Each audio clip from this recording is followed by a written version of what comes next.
بسم اللہ الرحمن الرحیم۔ یہ سرخ سی داڑھی والے مولانا لکھتے ہیں، ان کے ساتھ مولانا مکی الحجازی،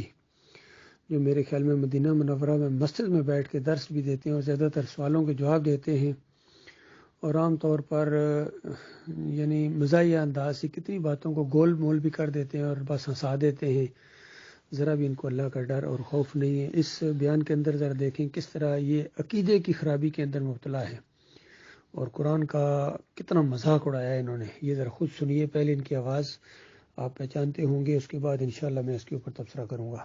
اللہ صحابہ ڈر گئے، انہوں نے کہا رسول اللہ کیا بات ہے؟ فرمایا کہ میں قبر پہ بیٹھا ہوں، میرے صحابی کو قبر نے پکڑ لیا، زغطۃ القبر آ گیا، اب میں نے اللہ سے دعا کی تو قبر نے چھوڑ دیا۔ تو حضور قبر پہ بیٹھے تھے کہ علیین میں بیٹھے تھے؟ خدا کا خوف کرو۔ ارواح علیین میں ہوتے ہیں مومن کے، کافر کے سجین میں ہوتے، لیکن ان کا قبر سے تعلق جوڑ دیا جاتا ہے۔ جیسے سورج اپنے مقام پہ ہے لیکن لائٹ ہر جگہ آ رہی۔ اب جیسے موبائل تمہارے ہاتھ میں ہے، جہاں چاہو بات کر سکتے ہو، اس کا تعلق سیٹلائٹ سے ہے۔ کوئی دیکھیے ان کی فریب کاری، پہلی تو یہ بات ہے کہ نبی علیہ السلام کا نام لے کے کہہ رہے ہیں کہ نبی علیہ السلام قبر کے اوپر بیٹھے اور قبر میں ایک صحابی کو قبر نے پکڑ لیا۔ تو صرف اپنے باطل عقیدے کو ثابت کرنے کے لیے صحابی پر بھی انہوں نے یعنی الزام لگا دیا اور نبی علیہ السلام کے اوپر الزام لگا دیا۔ دوسری بات کہہ رہے ہیں کہ روحیں جو ہوتی ہیں وہ اچھے لوگوں کی علیین میں اور برے لوگوں کی سجین میں ہوتی ہیں، اس قبر میں تھوڑی ہوتی ہیں۔ یعنی ساتھ ہی کہتے ہیں تعلق پیدا ہو جاتا ہے، حالانکہ علیین اور سجین روحوں کی جگہ نہیں ہے حضرت صاحب، وہ تو کتاب و مرقوم ہیں۔ دونوں جگہ یہی ہے سورہ المطففین میں کہ وہ کتاب و مرقوم ہیں، لکھے ہوئے دفتر ہیں، ریکارڈ آفس ہیں، ان کے اوپر مضبوط فرشتے پہرا دے رہے ہیں، نہ وہاں سے کوئی فائل نکال سکتا ہے، نہ کوئی فالتو ڈال سکتا ہے، اتنا مضبوط نظام ہے اللہ تعالیٰ کا۔ تو علیین اور علیین روحوں کی جگہ نہیں ہے،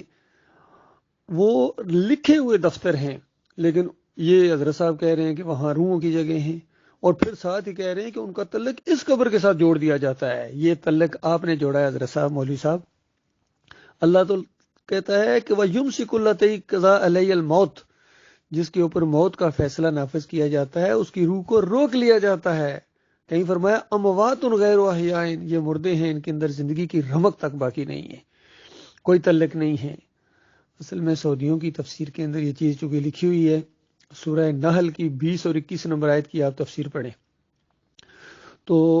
ایک صفحے کے اوپر انہوں نے لکھا ہوا ہے کہ دیکھو یہ روحوں کا تعلق بالکل قطع ہو جاتا ہے، اور جو لوگ قبر پرست ہیں وہ سمجھتے ہیں کہ اس قبر کے اندر روح یعنی کا کنیکشن رہتا ہے، تعلق رہتا ہے، وہ قبر پرست ہیں۔ اور اگلے صفحے کے اوپر انہوں نے لکھ دیا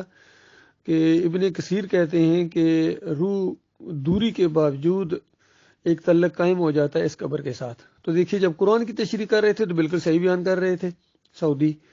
اور جب ابن کثیر کو بیچ میں لے کے آئے تو وہاں شرکی عقیدہ بیان کر دیا کہ تعلق قائم ہو جاتا ہے۔ اسی طریقے سے کتنے اور لوگ ابن کثیر کی وجہ سے مارے گئے ہیں، بالکل جس طرح یہ ڈاکٹر مسعود الدین عثمانی رحمۃ اللہ علیہ نے جو ایمان خالص کی بنیاد کے اوپر یہ دعوت اٹھائی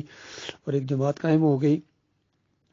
تو محمد حنیف جب ان کے امیر بنے تو انہوں نے ابن کثیر کی وجہ سے سجدہ تعظیمی ایجاد کر لیا، کیونکہ ابن کثیر میں لکھا ہوا ہے۔ اب کیا کیا جائے کہ سارے خاندان نے یوسف علیہ السلام کو سجدہ کیا،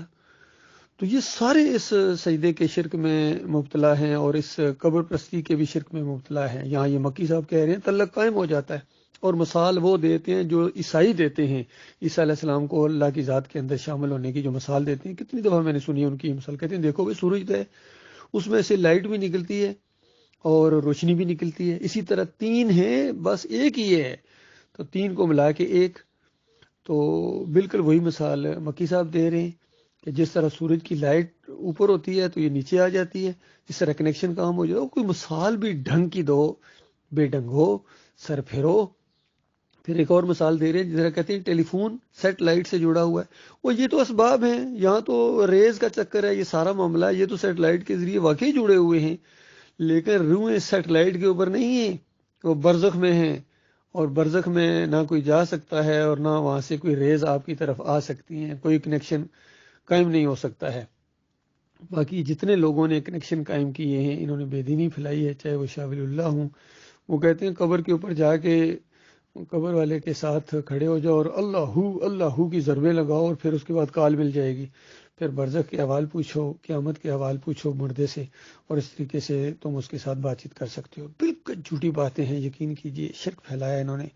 تو یہ جو مسجد نبوی کے اندر بیٹھ کے کفر پھیلا رہے ہیں حضرت صاحب، شرک پھیلا رہے ہیں، مسلک پرستی پھیلا رہے ہیں، اور دین کو مذاق سمجھ کے ہر سوال کے ساتھ کوئی نہ کوئی مذاق جوڑ کے ہنسا دیتے ہیں، اور اسی ہنسی کے اندر کفر و شرک پھیلا کے پھر کہتے ہیں اللہ سے ڈرو۔ او اللہ سے تو پہلے خود ڈر، صرف تو اگر اللہ سے ڈر جائے نا مولوی صاحب، سارے مسئلے حل ہو جائیں۔ لیکن انہوں نے اصل میں دین کو ایک پیشے کے طور پر اپنا لیا۔ مکی صاحب کو وہاں تنخواہیں ملتی ہیں، دین داری نہیں بلکہ دکانداری چلا رہے ہیں، اور سمجھتے ہیں ہم دین کا کام کر رہے ہیں، چونکہ پیدا وہاں ہوئے تھے مکہ میں۔ بس مکہ میں تو ابو جہل بھی پیدا ہوا تھا، اور کتنے مشرکین وہاں پیدا ہوئے تھے۔ مکہ میں پیدا ہونے سے بات نہیں بنے گی، یا مدینے میں لیکچر دینے سے بات نہیں بنے گی۔ اصل چیز یہ ہے کہ مکہ میں جو دعوت اٹھی تھی اس کو مانتا کون ہے، اور مدینے میں جو مسجد بنائی گئی تھی، یہ مسجد نبوی، یہ کس بنیاد کے اوپر بنائی گئی تھی؟ یہاں بیٹھ کے تو نبی علیہ السلام ایمان عقیدے کی باتیں بتاتے تھے، توحید کو پھیلاتے تھے، رد شرک کرتے تھے، اور یہ بے ایمان اسی مسجد میں بیٹھ کے شرک پھیلاتے ہیں، گنبد کے رکھوالے بن گئے ہیں۔ اور نبی علیہ السلام نے گنبد بنانے والوں، ان کے اوپر چراغاں کرنے والوں اور قبروں کی پکی کرنے والوں پر کس طرح سختی کے ساتھ ان کو کہا کہ لعن اللہ الیہود والنصارى اتخذوا قبور الانبیاء والصالحین مساجدہ۔ اللہ کی لعنت یہود و نصارہ کے اوپر، انہوں نے انبیاء اور صالحین کی قبروں کو وہاں جا کے سجدے کیے، وہاں جا کے انہوں نے وہ کچھ کیا جو مسجدوں میں کیا جانا چاہیے۔ آج ان کی مساجد قبرستان بن گئی ہے۔ اللہ تعالیٰ غور و فکر کرنے کی توفیق عطا فرمائے، اللہ تعالیٰ ان کو بھی ہدایت دے، نہیں تو جو پیچھے چل رہے ہیں اللہ کے بندوں، آنکھیں بند کر کے ان کو اپنا امام نہ بناؤ۔ یہ امام کیا، یہ مقتدی بننے کے اب لائق نہیں ہے۔